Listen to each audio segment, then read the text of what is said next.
பிள்ளைகளே, காயின் ஆபேல் கதை கேட்கலாமா? ஆதாம் மற்றும் ஏவாரின் மகன்கள் காயினும் ஆபேலும். காயின் ஒரு விவசாயி, நிலத்தில் வேலை செய்தான். ஆபேல் ஒரு மேய்ப்பனாக இருந்தான். அவன் மந்தையை மேய்த்துக் கொண்டிருந்தான். ஒருநாள் இருவரும் கர்த்தருக்கு காணிக்கை கொண்டு வந்தனர். ஆபேல் தனது மந்தையிலிருந்து சிறந்த ஆட்டுக்குட்டியை தேர்ந்தெடுத்து தூய்மையான இதயத்துடன் அதைக் கொடுத்தார். காயின் தனது அறுவடையின் சில பழங்களைக் கொண்டு வந்தான், ஆனால் சிறந்தவை அல்ல.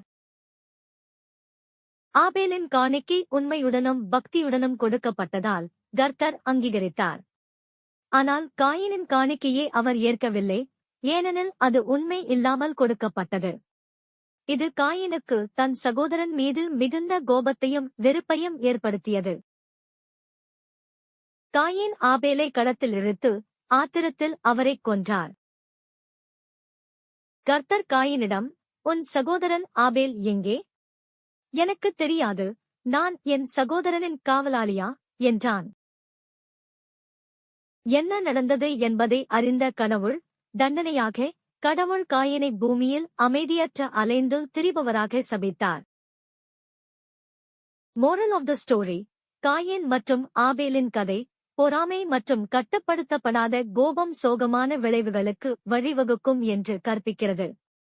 நாம் செய்யும் எல்லாவற்றிலும் நம்மால் முடிந்ததைச் செய்ய வேண்டும், நேர்மையுடன் செயல்பட வேண்டும், நம் சகோதரரின் பாதுகாவலராக இருக்க வேண்டும். ஒருவரையொருவர் கவனித்துக் கொள்ளவும் ஆதரவளிக்கவும் இது நமக்கு நினைவூட்டுகிறது.